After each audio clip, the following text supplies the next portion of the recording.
you are present, if you bring consciousness to bear, you are better at every single thing you do. You understand that? Including relationships and finances and every single thing. It's not just sitting in a corner and trying to enter some higher state of consciousness. Bring your awareness of being into the current moment and be present. It sounds good, but to me those are just words and it doesn't really come all the way home. So I'd like to start with an example, because we're not the first people to use the word mindfulness. Let's say you're driving. When you are driving, there are traffic lights, and I don't know if you noticed, but they change sometimes. And it is really important that you know that. You get it? All right? And also, in front of you, there are other drivers, I hope you noticed that, and they sometimes step under brakes. And these red lights come on in the back of the car. It's very important that you notice that. It's best that you be mindful when you're driving. When you go to change lanes, are you aware that even if you look in your mirrors, that there's a thing called the blind spot? You best be mindful of that. So if somebody's teaching you how to drive, they might use that word. Be mindful of all times of what's going on around you. That is mindfulness too, all right? And it is exactly what we mean by being present in the moment and bringing consciousness to bear, all right? That's kind of neat, isn't it? So you really do know about mindfulness. Need motivation? Watch the Top 10 Believe Nation. Hey, it's Evan Carmichael, and I make these videos because in my first business, I struggled to stay afloat. I quit on my business partner, and the thing that kept me motivated, that kept me going, was studying the stories of famous, successful entrepreneurs.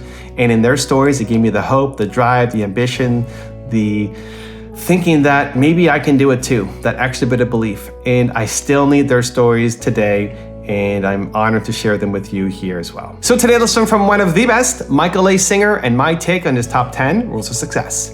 Enjoy. What happens if you're driving and you're not mindful?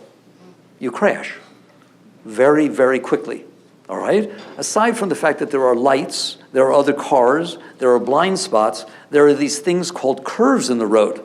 It best be that you know that. It's funny, but do you understand what I'm saying? If you don't pay attention to this, if you are not present when you are driving, it will not take 10 seconds before you crash. Do you understand that? You are not, I mean, forget about this, texting and so on, right? I'm just talking about if you're not mindful. Or sometimes I say to people, let's say you're driving and somebody cuts you off, all right? Which is really important when we start about mindfulness. It's best that you notice it, all right? Now you're being asked to interact. You're being asked to be present and be present enough to decide what to do. What are your actions?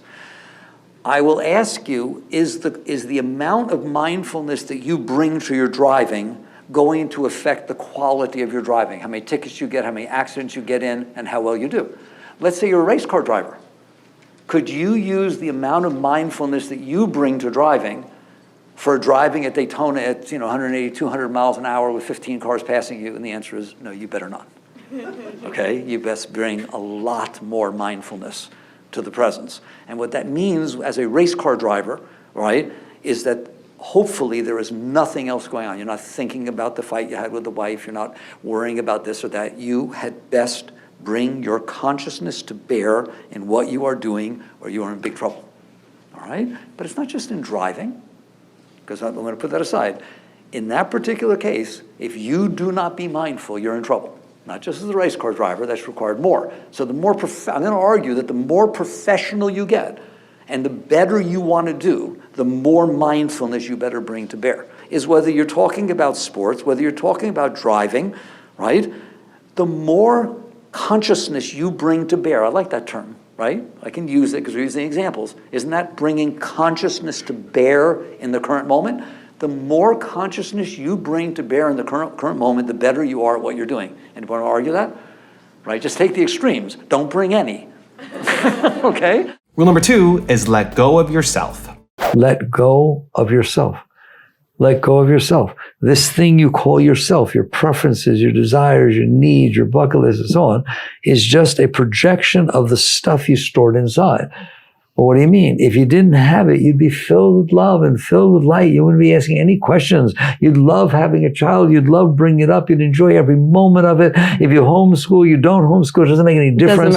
Everything, because you're fine. And that's the environment they grow up in. How would you like to grow up in an environment where it's just pure love and openness and understanding? If they have a problem, they bring it to you. You don't think, oh my God, what did I do? What's it? You have clarity. You can share with them and help them come to the solution themselves, right? Yeah. So it's a healthy thing because you're healthy.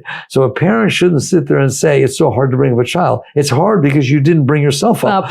You didn't let go of your own stuff, right? Yeah. So there's so many things to learn. Yeah. It's all about you evolving as a being of light, as a being of energy, and keep bringing yourself up and letting go. Then you spread that light everywhere. That takes care of business. Somebody wanted me to, because I did business, I don't do business. Can you give a spiritual talk on business, right? I generally will say no, right? I don't want to focus like that, right? But the truth is I would give the exact same talk. Right? How do you run a successful business? Let go of yourself. Then you're not making decisions based on your garbage and your fears and your past experiences and all that kind of junk. Yeah. You're bringing good energy into it, and it will attract good energy, and people around you will work with good energy, and they'll enjoy working with you. Yeah. My company, we're technical, high tech. Very few people ever left. They loved working there, right? And I didn't pay them the top salaries either because we're out here in the middle of the woods, right? And basically, you just create an environment for business, an environment for children, an environment for love, an environment for everything you do that brings beauty and love and clarity and selflessness, true selflessness, into your environment. It will change everything. Rule number 3 is reach a state of happiness. What is love? Shakti, the energy rising up to the 4th chakra and pouring out the 4th chakra. That's what you call love. And the tuning with somebody who you like. if they talk the way you want, dress the way you want, act the way you want, et cetera, you open. And then the energy can come up and you feel this experience of love. Well, what if you're not closed? What if you never close? Then it's all love. You know what it should take for you to feel love? Anytime you want. Just wave your hand in front of your heart. And bliss pours through your heart all the time, anytime you want. That is what it means to reach a state of happiness, a state of pure, unconditional happiness. It's inside of you. It's available to you. Rule number 4 is accept challenges. The challenges of life are amazing. What's wrong with challenges? We play sports, we like challenges. Nobody wants to play a team that you beat 700-1 every time you play them. You want to be challenged. You want to have to bring out the best of your being. If you can get clean inside, where you're not being run by all these past impressions, we call them some scars in yoga, all these past impressions, which are telling you, and they are telling you constantly, you can only be happy if this happens, and you can never be happy if it doesn't, and you will never be happy if such and such happens. And then you go out into the world chasing this, as opposed to working inside on yourself to say, I don't need those conditions. Life is amazing. I'm sitting on a planet, spinning in the middle of nowheres, and there's all these events happening. Don't worry, they won't last. You're not going to stay here. But while you're here, do you want to run around and fight with life and people and places and things and even the weather to try to make it be what you think you want? Or do you want to work on yourself to clean up this mess inside so you can be open all the time? That's what spirituality is about. It's not about renunciation. Renunciation is too late. You've already decided that you want something, you need it to be happy, but you're not going to do it. Depth, spirituality, is understanding you don't need anything. You don't need anything. Doesn't mean you don't do anything, but you don't need anything. You're whole and complete within yourself. If you open, there is tremendous joy, love, inspiration that wells up inside of you. The moment you open, the moment something happens that you like, watch how fast you feel joy. And if something happens you don't like, watch how fast you close. That is not teaching you about the outside. That's teaching you about the inside. That openness is where it's at. Closedness is not. Openness is what you really want. Because what does opening mean? It's like opening the blinds. If you close the blinds in your house is dark. It's like that chapter in The Untethered Soul, take down the walls. If you close the blinds in your house is dark. Now you have to run around with artificial light, trying to figure out how to get some light.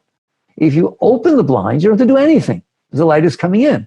But you won't open the blinds until you're sure nobody's out there and only the right people are in your house and everything's exactly what you want. You're afraid to open the blinds. You don't feel comfortable. So you either decide to spend your life trying to build artificial light inside, or you decide to work on yourself so you wouldn't leave the blinds open. Yoga, true spirituality, is about taking off the blinds, take them off the windowsill, throw them out, and never, ever close them ever again. What is the purpose of closing? It makes you sad. It makes you dark. What is depression? Total darkness, total closeness. You have closed off to the flow of the energy. There is no reason for that. There is no excuse for that. This is your world inside. It's your mind. It's your heart. It is your responsibility to not close it. How dare you think you're going to meet somebody who will overcome your tendency to close? What a job. Don't give me that job. You've been in there your whole life building all these impressions that bother you, scare you, and turn you on.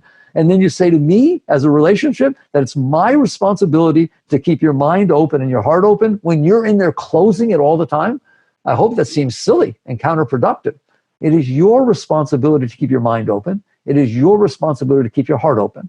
And once you learn to do that, they're your mind and your heart. Once you learn to do that, you will feel joy all the time. And I mean all the time. From the moment you wake up in the morning, you'll be inspired. You'll love to go to work. Even if you went to the same job for 30 years, you don't ever get bored. Why? Because there's energy flowing up inside of you. You will get the most out of your relationships. You will be able to give the most to all moments that are unfolding in front of you. Why? Because now you're a giver instead of a taker. When we come into into interaction with the moments in front of us, we're looking to see what we can get. We're looking to see how we want them to be. We're speaking to change things. We're dressing certain ways. We're doing all kinds of things to manipulate the moment so that they will be the way we want. And then when they come inside, they'll turn us on. A being who has learned to be open all the time never does that. They don't need to do that because they're already feeling what they want to feel. They're feeling joy. They're feeling love. They're feeling inspiration. So now when the moment unfolds in front of them, they can give to it. They can take this joy and love that they have, and they can then shine it upon the moment, people, places, and things that are unfolding. So this is spirituality. Also, to make sure you're actually taking action after watching this video, I've designed a special free worksheet just for this video. The worksheet will highlight all of the lessons learned in this video, as well as pull out our 3 favorite learnings and quotes that will inspire you to actually do something. The worksheet will also give you space to write down what your key takeaways are and your specific plan of action to make sure you're getting results. If you want the worksheet designed specifically for this video, absolutely for free, there's a link in the description below. Go click on it and start building the momentum in your life and your business. I'll see you there. Rule number 5 is overcome negative thoughts. There's always a voice in my mind, oh, I'm crazy. Like, I'm doing something that's wrong. I'm going to be a gigantic failure. Like, people will look at you, laugh at you and all that. But I think those voices are, you talked about actually in all 3 books about the preferences and things you like, how our mind works. I think it's pretty common.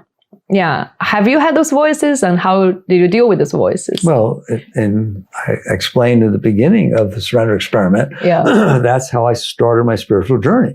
Is I was sitting on a couch with a friend of mine back in, who knows, 69, 70 maybe. And there was a lull in the conversation. And somehow that's not comfortable, even with friends. That you were talking and then there's nothing to say, and you try to think of things to say to keep the conversation going. Keep the conversation about feeling comfortable. Yeah. It's really about control. Right. You have a certain amount of control that this person is interacting with you, they're okay. Yeah. You know what I'm talking about, all right? Yeah. And so I noticed that was going on inside my head, that he was anxious, even with a friend, all right? That there was this sense of discomfort in the silence. Yeah. And Michael, was trying to think what to say. Now, to this day, that was 52 years ago. I remember the whole exact moment where it is. And he's sitting there saying, it's kind of hot out, isn't it? Or would you like to get something to eat? Maybe we can get a pizza. Jesse, he kept saying these things. Yeah. And inside, I noticed that that's going on in my mind. They all seem very stupid to say. And I didn't say them. For the first time in my life, I didn't go along with that neurosis, with what the mind was saying. And then I realized, who am I that is noticing the mind saying that?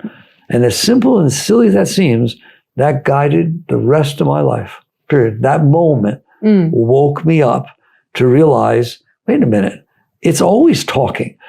Right? It's not always Yeah. trying to figure out whether to eat or something. It's always saying something. It's Yeah. busy judging and thinking and liking and not liking and figuring out what to do. Yeah. But now I'm not it. I'm Yeah. watching it do that. Yeah. Right? Awakening to witness consciousness. But I Right. had no background. Yeah. I'd never met anybody. I didn't Yeah. meditate. Didn't go to yoga There and was gurus. nothing. Yeah. Nothing. Yeah. It just happened. Yeah. Okay.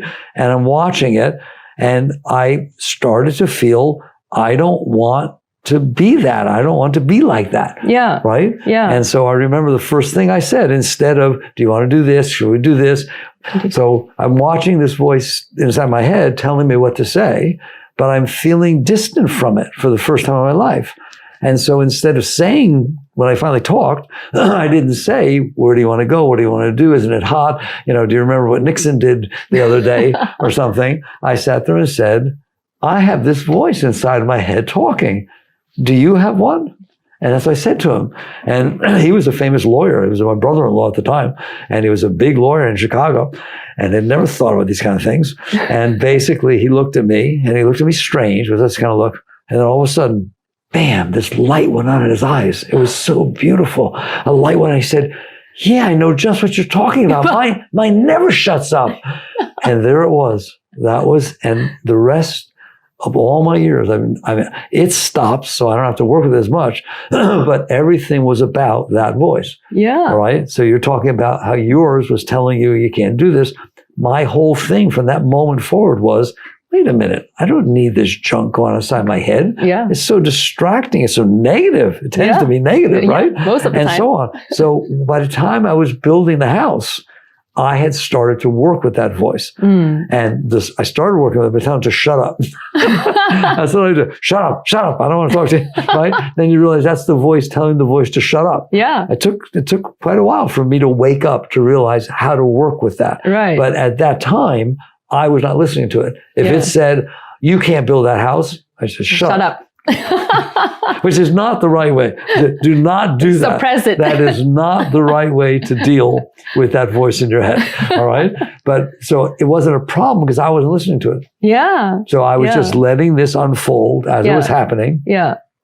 and putting my whole heart and soul into this is what I need to do to get to where I want to go. Right. So I'm going to do it. Yeah. There was no complaining, no this, no that. Yeah. So there's yeah. the answer. Rule number 6 is perfect your relationships with others.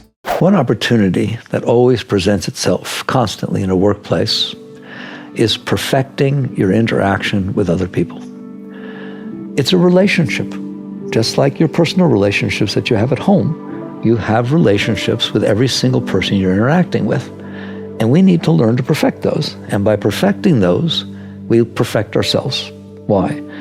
What happens naturally, as we've discussed earlier, is we've had experience in our lives.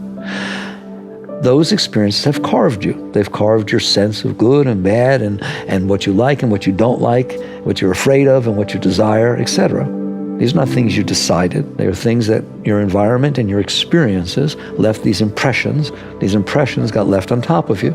So now what happens is when you look out into the world, what you see is yourself. You know that. You've all heard that before. So you look outside because you're looking through the glasses of your own personal experiences. Everything looks that way. Well, that's not a good foundation for working with other people. And what you're going to find out is that you become very critical of other people. So if you're a boss, when you look at other people, you think that your employees, they should be doing things the way you thought, the way you do them.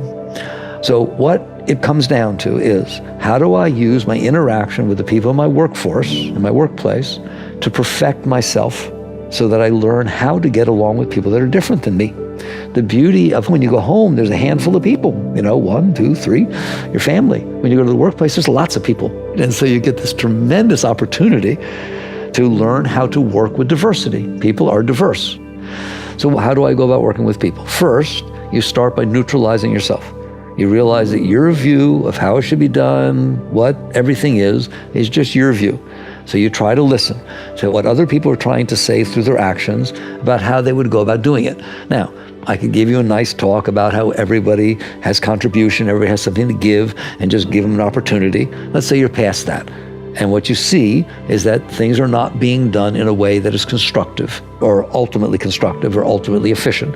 You're the boss, you're somebody in a position, that's your responsibility to get things running as good as possible, as even, as smooth and effective as possible, efficient as possible. So how do I deal now with a person who's going about their business and it's not coming out that way? I look at it as an opportunity to perfect the universe. It is not something against the other person. I'm not criticizing the other person, even within myself. They're not doing anything wrong. The universe created them. They are the result of everything that caused them to be the way they are. Everything's that way. And I've now been put in a position where I can help to raise the universe, to help it run more smoothly, help it run better. So you start off with a constructive view that if something is not perfect in front of you, that's a good thing. That's an opportunity for you. It doesn't get you upset, doesn't make you frustrated, doesn't make you angry. Therefore, when you approach the other person, you're not putting them on a defensive point of view. If you cause defensiveness in another person, you've not done your job, because nobody does good based on defensive or fear. That is not a foundation for good work. So basically, you approach it from the point of view of that person is me, and I have these blockages, I have this inability to see something. How do I work with myself? How do I change this? And a lot of times you'll end up working with the person not even about the thing that you want to talk about. You start working at another level with the person and help them work through what issues they have that are causing them to be the way they are. And it becomes a friendship. It becomes a beautiful experience. You find that your entire interaction with every single person in your life is giving. You are serving. That's all you're doing. It is your job to help it be the best that it can be. They're not serving you. I'm CEO of a company with all these people. They're not serving me. I'm here to serve them. I'm here to help them be better. Rule number 7 is get in harmony with life.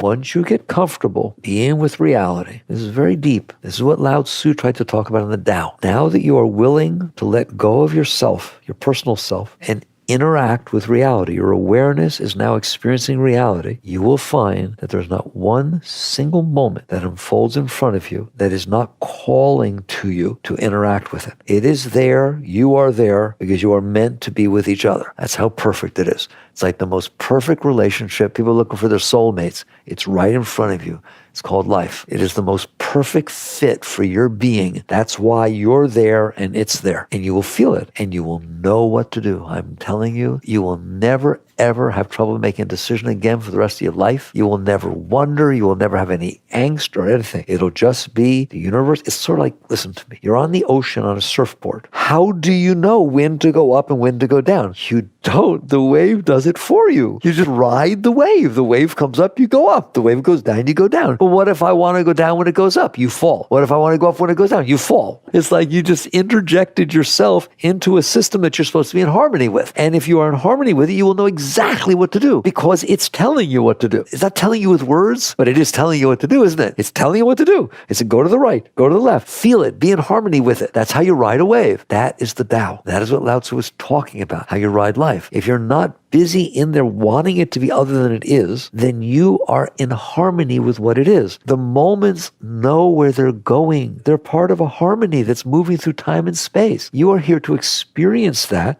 and participate in that. You don't have to do anything. It is happening to you. You're happening with it. And then you're going to see that what happens, you start just being with it, and everyone looks at you and says, oh, you're so good at everything you do. You're not doing anything. You're not doing a single thing, but you're neither doing nor not doing. That's the deepest of all the teachings. You are there with it. It's doing something. The ocean is doing something. So obviously, if you're on the ocean and the ocean's doing something, it looks like you're doing something. Do you understand what I just told you?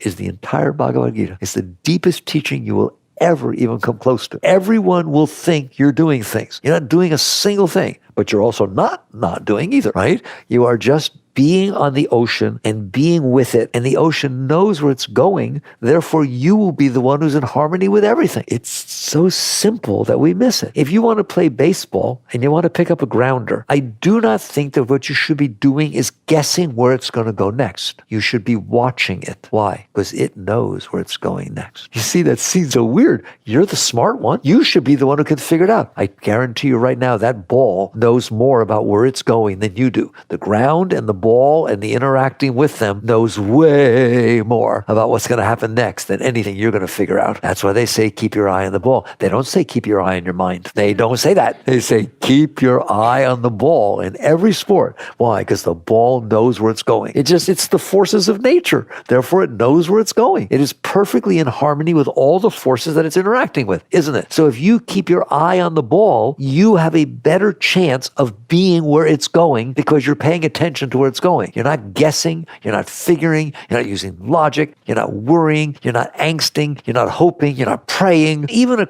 good religious coach, if you say, Coach, when the ball is hit, should I close my eyes and pray that I get it? Or should I watch the ball? They're going to tell you to forget the praying stuff at that time. Pray that you can keep your eye on the ball. All right? You are supposed to keep your eye on the ball. And it's the same thing with life. I'm telling you, it's exactly the same. You come into harmony with the moments that are unfolding in front of you. Well, why would I do that? I'm not even going to answer you if you sat here this long because they are the moments that are sitting in front of you. But what if I don't like them? It has nothing to do with like and dislike, does it? It has to do with dancing with it. What if I don't like what the waves are doing? Then don't surf because you're going to fall. And it's the same way with life.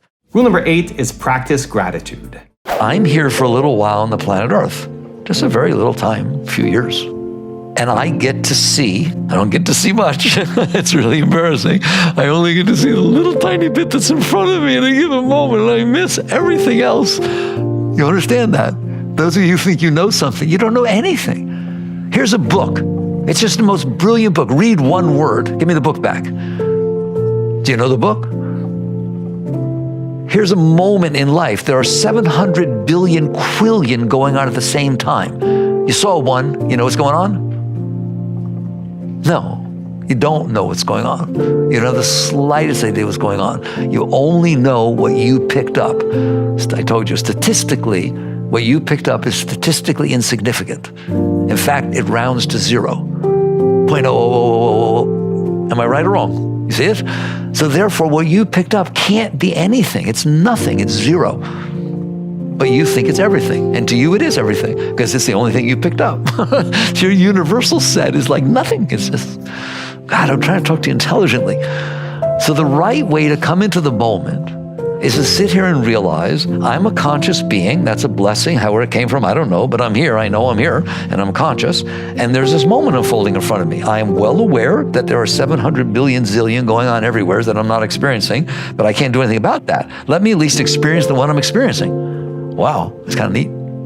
Let me at least experience what I'm experiencing. It's like a gift. This is the gift that's being given to you. There's another gift being given to everybody else. There's 7 billion people on the planet Earth. Every single one of them experience something different every single moment. That's what they're experiencing. That's the gift that's being given to them.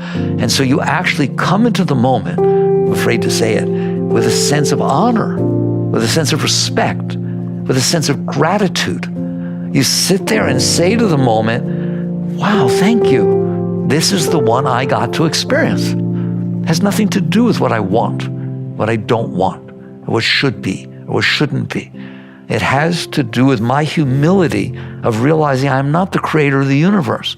I am the experiencer of this moment. That's what I am. There are forces that are creating the universe. You do know that. You want to call them science? I love it. You want to call it God? I love it. It makes no difference. Just call it not me. That's the nicest name for the creator of the universe. Not me. Because you know it's not you, don't you? Okay? You're just kind of sitting here picking up the moment that's in front of you. Then honor and respect that experience. Rule number 9 is be kind to you.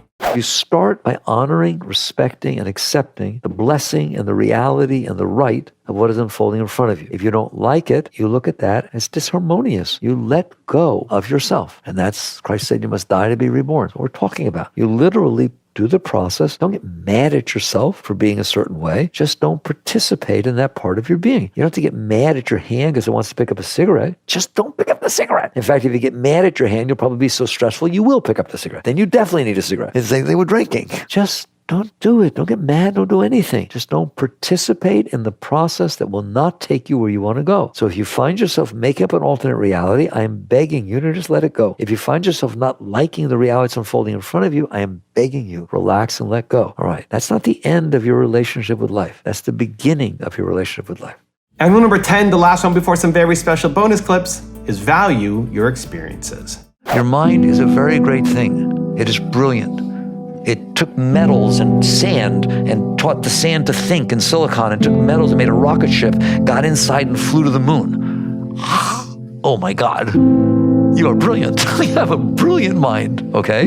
That's not the problem. The problem is what you're doing with it. When you go to that brilliant mind and you say, I'm not okay because I store all this junk inside of me, figure out how everybody else needs to be so I can be okay. That is a total misuse of mind. Stop it. That's what you do. That's your technique. Stop doing that. Don't use your mind for that. That's the personal mind. Don't use your mind for that. Use your mind for great things. Don't use your mind for sick things. Well, but then what do I do about the fact that I'm not okay? Fix it. Don't make everybody else be different so you can be okay. Don't have all these rules of how everything needs to be so you feel better. Find out why you're not okay. How's that? Buddhists say work at the root. That's the root, right? Well, why am I not okay? I told you, you just weren't listening. You're not okay because you shoved all this stuff inside of you, of every single experience you ever had in your life that bothered you, that you weren't comfortable with. There are going to be things that are not comfortable. You see a rattlesnake all coiled up, rattling. Oh, that's not comfortable. I promise you, I've seen him. All right? That's supposed to scare you. You understand? That's why he's doing it. It's not wrong. It's not bad. It didn't ruin your life. It's a heck of an experience, in fact. Does that mean I should go pick it up? No, you respect the experience you're having, and then you let it pass. You're a greater being because you had that experience. Every experience you have makes you a greater being because you had the experience. I don't know how to explain that to you. Why do you practice tennis? Why do you, when you practice tennis, you just have the ball, ball server, the automatic server, you just have it come exactly where your strength is every single time so you can get better at where you're strong? No, you hit it all over the place. Why? Because every single angle you get better because you use those muscles and because you came in tune, right or wrong. Practice makes perfect. Well, if practice makes perfect in sports, why does practice not make perfect in life? Experience is your best teacher. Therefore, every single experience you have it and it passes through you. Don't hold on to the rattlesnake so that you miss the next experiences. Honor and respect the experiences you had. Everyone, the divorce, the this, the children, traumas. I don't care. I'm serious. Stop it. You're not a victim. You're somebody who received the gift of experience. How's that? The fact that it wasn't comfortable, well, the rattlesnake wasn't comfortable. Fine, that's part of the experience. Let it go. I'm glad I had that experience. Now I know better about rattlesnakes. I met one. Okay? I know how to deal with it. Well, okay, fine. You met divorce. Your parents got divorced. Wonderful. You win. The person whose parents didn't get divorced, they lost. They didn't get to have that experience. That's how you have to look at it. Every single experience you have is its weight in gold. It's a gift from God. And it's your gift because nobody else had your experience. So you process these. Let them go. That's your spiritual path. If meditation helps, meditate. If mantra helps, do mantra. But the purpose is not meditation or mantra or any other techniques. The purpose is, are you willing to stop storing inside of you the things that were difficult when you had the experience? Because otherwise you store difficulty inside of you. It's going to be there all the time. You understand that? If you have a bad smell, don't collect them and take them home so you put them in a room and remember how bad it was and how much you didn't like it. Just let it pass. Open the windows or don't. I don't know what to do when I get a skunk. I always forget. But just let it go and it'll be over. It'll pass. Don't never drive down that road again. Don't, you hear me? Let your experiences pass and they will have fed you. You'll become a wholer person because you had them. You don't need to hold them in your mind. That is spirituality. And now I showed you why spirituality and life are the same thing, aren't they? That's the highest way to live your life. That's the highest way to become spiritual. So find a way to work with yourself inside instead of trying to use your mind to avoid yourself. Don't let your mind say how you want things to be or not. It's so foreign to people. Don't. I want things to be the way they are, and what I want is to be able to honor and respect the reality of the moment in front of me. That's the last want that gets left. That's your work. And you work on that one, it's over, isn't it? So little by little, Work with the things that are unfolding in front of you. Don't store them, honor them, respect them, let them pass. And because you're not putting more stuff down there, the old stuff will come up by itself. I promise you, don't worry, it will. You'll come complain. The old stuff will start coming up. Let it go. Let it go. You do not want any of it in you. Let it go. If it needs to come up, let it welcome it. Sing, hey, come on up. You're welcome here. Kiss it, throw a party. Really, I'm telling you, the worst stuff you have in there, welcome it up. Just relax and release as it comes up. And it'll go, it'll pass. Not all at once, but it'll pass. And wait till you see, I'm telling you, your energy will become free inside. You'll wake up in the morning with ecstasy pouring through your being, not worries about what happened. And then all through the day, it feeds you. It rises up inside of you, feeding you all the time. That's what your life's supposed to be like. You can start with positive thinking. That's one level that at least you should be doing that, right? You sit there and say, we'll make it through this. And even if I don't, whatever it is, I will be a better person because of this. If you're into God running everything, if that's your state, God knows what he's doing. There are so many different things that you can do with positive thinking to create a nicer environment inside. In my opinion, you have an obligation to do that, both for yourself, for the health of your body, for your people around you. You just lift yourself up. The Gita says one should raise the self with self, not trample down the self. This is a time to be doing that work. So you can't say, I can't do that. You can make your mind say things. You're going to used to say, every time there's a negative thought, replace it with a positive one. It's a good time to practice that. So it's lowing for itself. Oh my God, this is terrible. I'll be fine. This is okay. God knows what he's doing. Or no, this is just reality. It's just reality. Accept it either way. And then the next level is you sit there, and if you do mantra, and mantra doesn't have to be an Eastern, Sanskrit mantra, but just get something going behind that you're hanging on to at a deeper part of your mind. I'll be okay. This is okay. I'll use it, whatever it is, right? Then what will happen is when the lower self starts, these situations happen, you just settle back into it. So you have a choice. Which mind do you want to listen to? The lower mind, which we know what it's like, or you've built something beautiful inside. And then ultimately, the highest state is you relax every single time something hits your stuff. You relax. You relax. Relax and let go. Relaxing itself is letting go. People sometimes say, well, I relax, but how do I let go? The very fact that you chose to relax your shoulders, relax your tummy, etc., and just relax inside, that is letting go. You're not getting all involved in what's going on. So that's the highest state, is you just keep letting go. And the worse it is, the better. You just keep letting go. You just to commit yourself. I'm going to use this.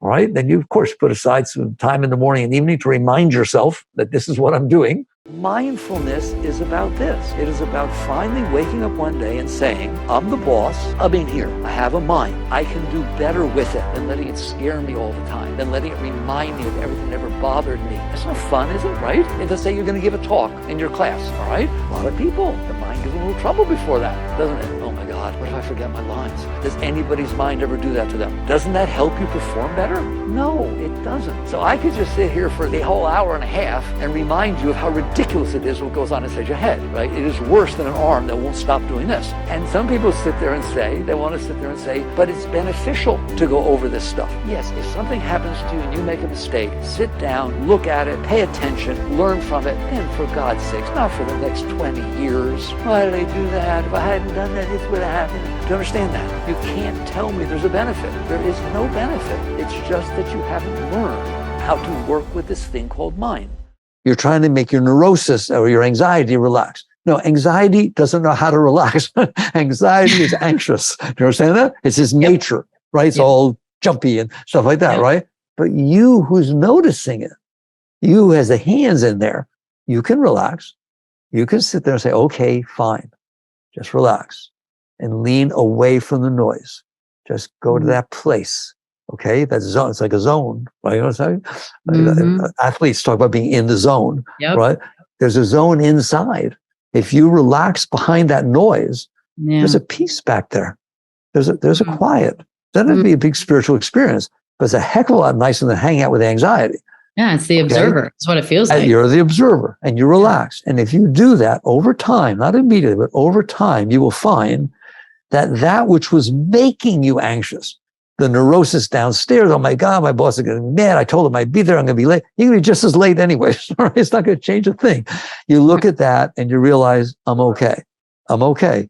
It doesn't do any good to show up neurotic. Okay. So you let go. And as you let go, you'll notice amazing thing. That energy that was all weird because you didn't touch it, it changed. It was able to come up. All right. Or you start using affirmation, right? You sit there and say, oh, come on. This is probably an older person like my grandmother, my grandpa, right? You do. Yes. And I have compassion. Make up reasons. That's right. They get to drive and I should not be honking at them or bothering them or even sending them bad vibes. Maybe they should not be driving any faster. Well, and the point is, it's the latter part of their life and at least they get to go some places and go something. And it means a lot more to them than this neurosis means to me. And you feel like you're giving something instead of demanding and taking. You can change yourself. It's not about suppressing. It's not about denying. It's about raising. You raise yourself. Pausing almost feels like it generates compassion a little bit. What you'll find out is you back there are the most beautiful thing in the whole universe. You are filled with love. You're filled with compassion. You're filled with inspiration. You're filled with Shakti energy, just spirit, energy, call it whatever you want. Filled with it all the time. But you're busy looking down at this garbage. And so you learn to raise yourself. The other example that I like to use, because I'm very much into being broad and seeing the whole universe instead of just your little tiny world, right? Yeah. Is let's say it's hot out. Nowadays we have global warming, we're hot. Okay. It's very hot out. You're standing there and you have to go from one place to another and you're actually outside with no air conditioning. Isn't that terrible? And as you're walking, you're complaining. Oh my God, it's so freaking hot and I'm sweating. I don't want to sweat. I don't like this sort of thing. And it's had to be so hot. What's wrong with these people? Blah, blah. Okay. Well, that doesn't help anything. It doesn't make you cooler. It doesn't do a single thing. It's the same thing like the car. Well, what if you sat there? I know I trained I trained Michael this way. All right.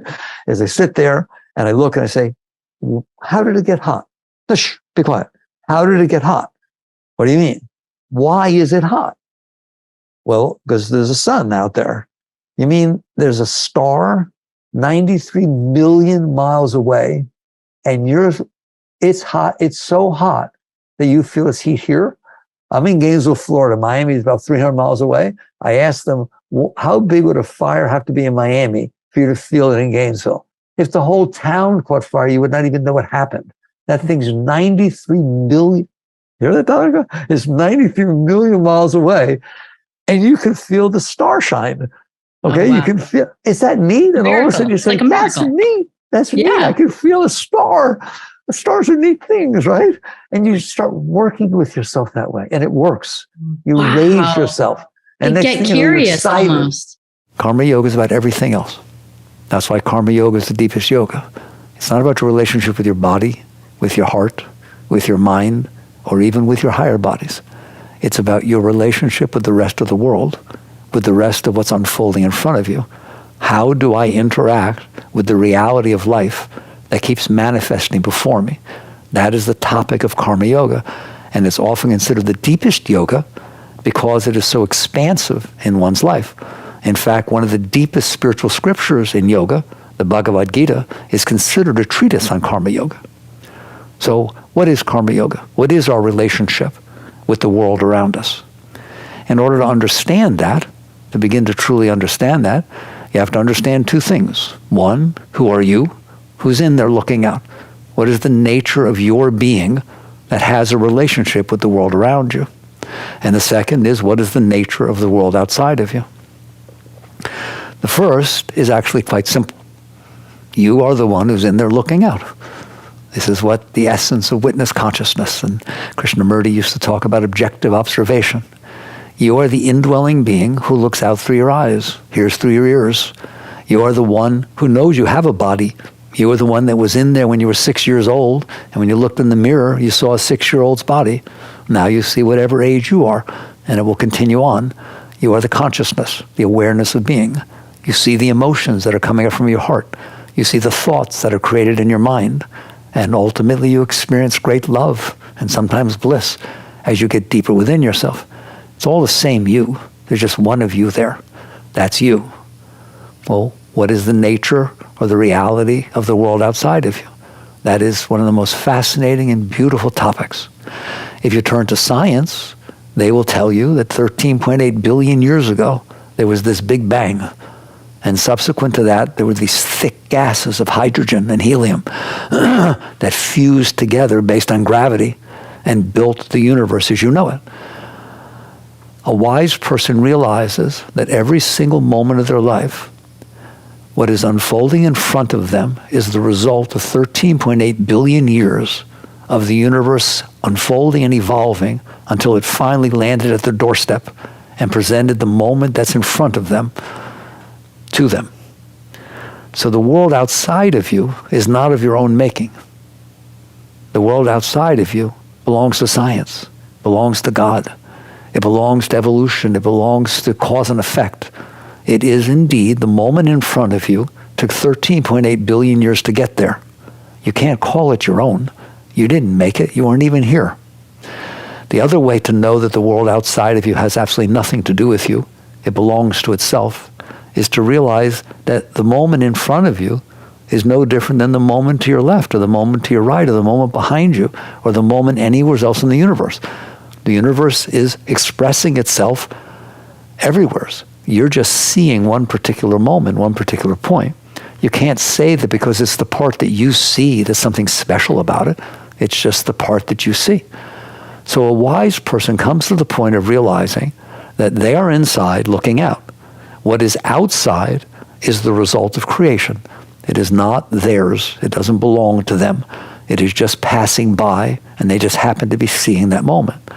So karma yoga raises the deep question, what then is my relationship to the world that's unfolding in front of me? If it doesn't belong to me, and it doesn't, again, let's spend one more moment with that. If I picked you up out of the moment you're in and dropped you onto a street in Paris, then that would be the moment you see. Obviously, that moment was there before you got there, and if I take you away, the moment will be there after you leave. It has absolutely nothing to do with you. Eventually, a wise person realizes that is true of every moment. If I walk in a restaurant, that restaurant existed before I got there. It was going on. The people were there. Conversations were going on. Music was going on. Whatever food was going on. I then step in. I'm just seeing a moment that already exists. When I step out, the moment will keep going on. It doesn't belong to me. It belongs to itself. It belongs to science. It belongs to God. It's such a beautiful thing to see that the world outside of you exists independent of you, but you are experiencing one particular moment of it. We call a mindset. It's a conditioning of the mind that makes it so that things turn you on and turn you off. And that's where you get your list of what you want and what you don't want. It is not true that you want those things. What you want is something that will open you so that you can feel the joy that is natural when you're open. And you don't want the things that close you so that you get blocked off from any joy and you get this sense of depression. So you have a choice, even right at that point, and we haven't even gone deep yet. You have a choice. Do you want to spend your life deciding what you want and what you don't want, and then chasing it outside? Or do you want to sit there and work inside to realize all I really want is the joy and the love, and if I stay open, I can have those. I don't need outside conditions to keep me open.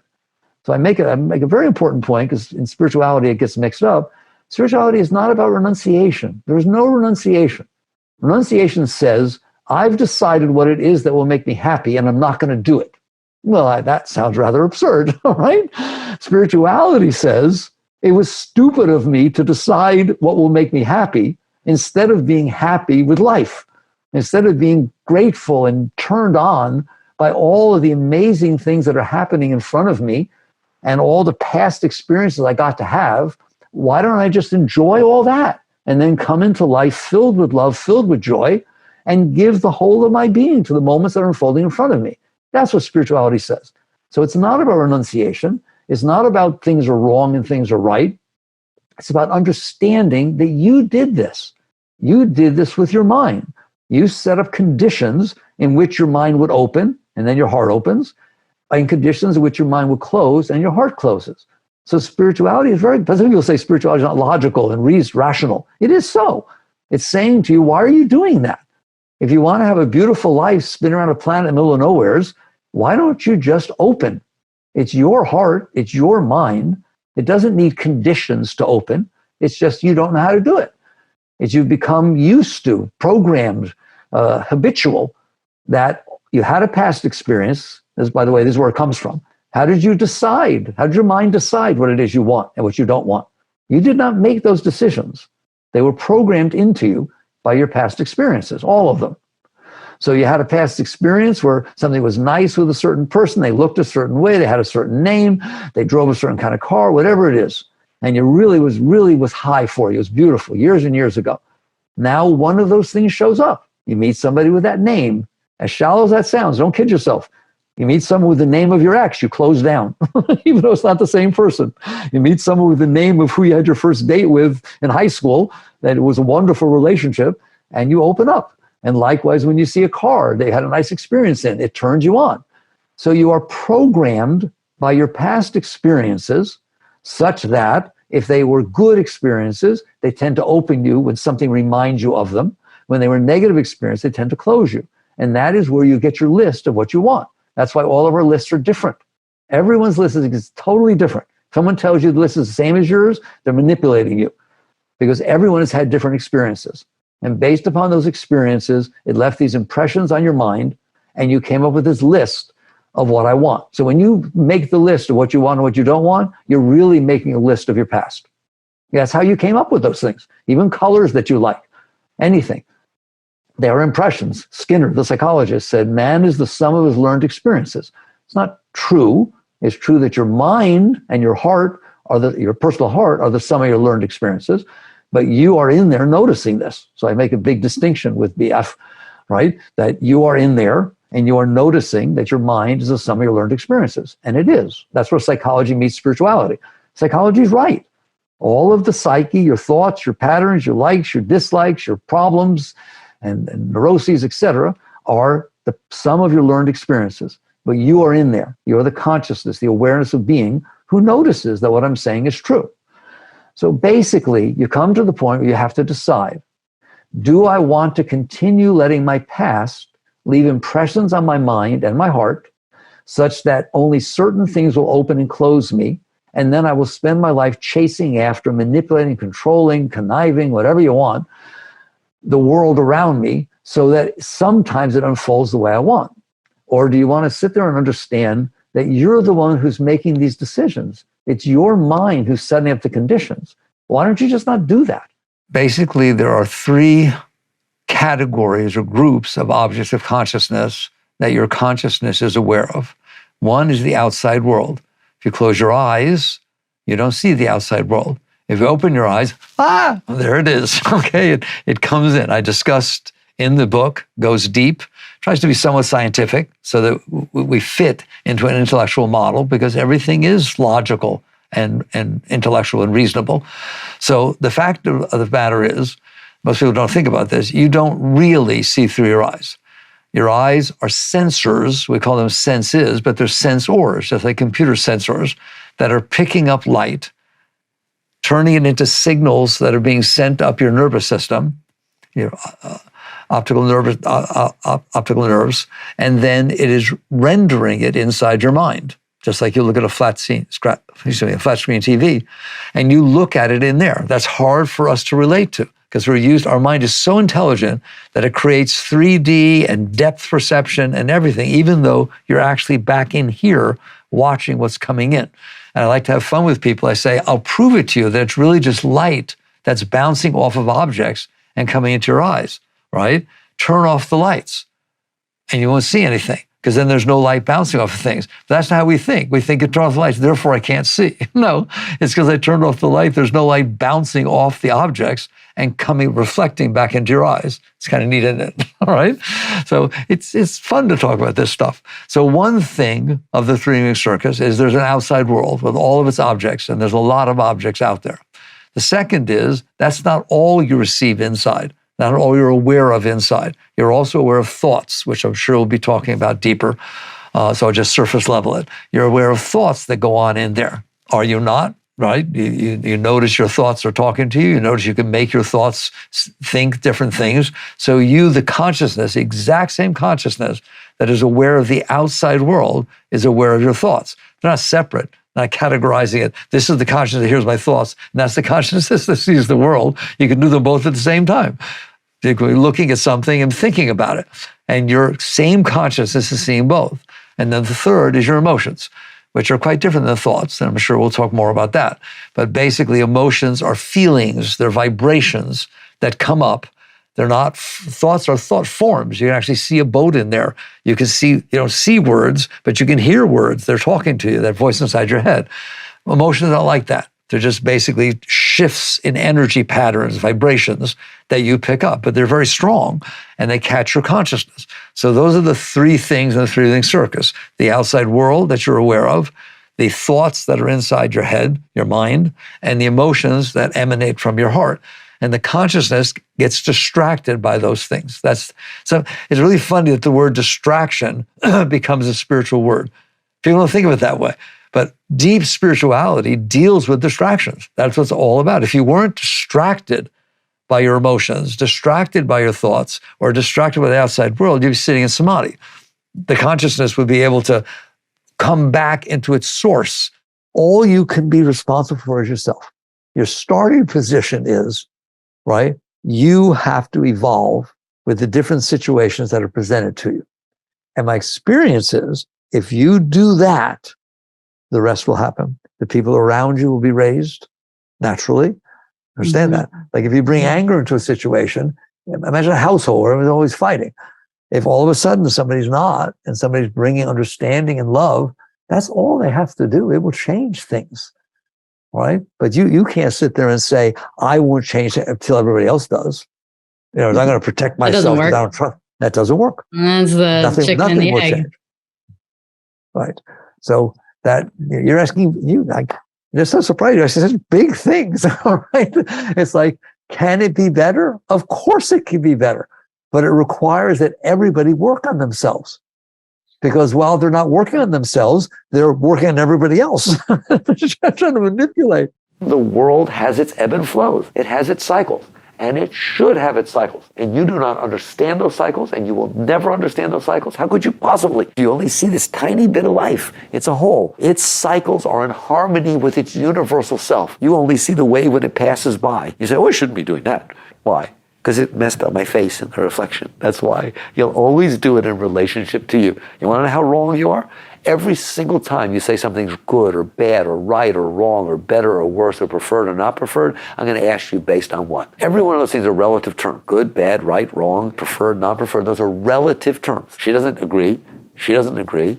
Everyone's got their own thing, don't they? They're relative. And I'm going to ask you based on what? And if you're honest, you're going to say based on me, based on my view of the world, based on my value system. So what? Who cares about your value system? There's Narcissus again. There you are looking into the universe and seeing the reflection of yourself and saying that's what matters. So you just get to the point where you stop putting so much weight on yourself. Stop being Narcissus. Your face is just one of 700 billion things in the universe. Your spiritual journey is about ceasing to think that you matter. It is about ceasing to think that you are the center of your universe. The universe is the center of the universe. It's about lake, not about face. It just keeps coming back to the same thing.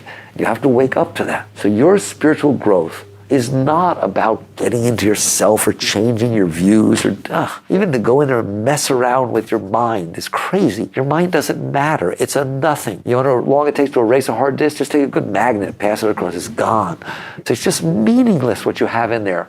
Stop rearranging the darn thing. What matters is life itself, God, the universal. Get to know her. How? By ceasing to be so interested in yourself. So when you look into the lake of life, and that's what you're doing every minute of every day. You understand that? You're looking into the lake of life. When you look into the lake of life, will you please stop seeing yourself? There's lots and lots and lots of things out there. Stop seeing yourself. How do I know that I'm seeing myself? I will give you the biggest clue that ever was. It offends you. You feel a change in the force, in the energy, in the Shakti flow. Sometimes you do, don't you? Like lots of times. If you look out into this lake of life and it causes a change in the flow of the chi inside of you, you have projected yourself into life and it hits your projection. I want this to happen. I want that to happen. The cause of suffering is desires. Buddha. It's all the same teaching. You are projecting from inside out. Therefore, the innocence of life is hitting your projections, causing you to suffer, causing change to happen inside your peace. It's disturbing the peace. You want to stop that? You want to find true spirituality? You have to let go of projecting yourself onto life.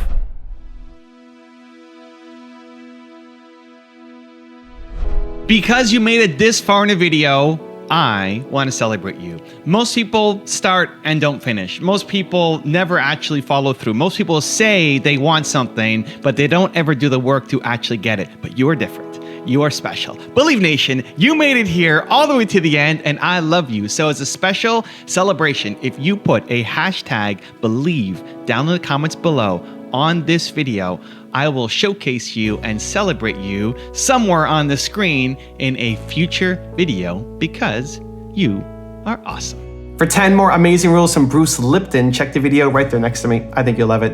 Continue to believe, and I'll see you there. Your life, 95%, is coming from the program. Your life is a printout of your programs. You just look at your life and recognize simple fact, the things that you like that come into your life, they come in because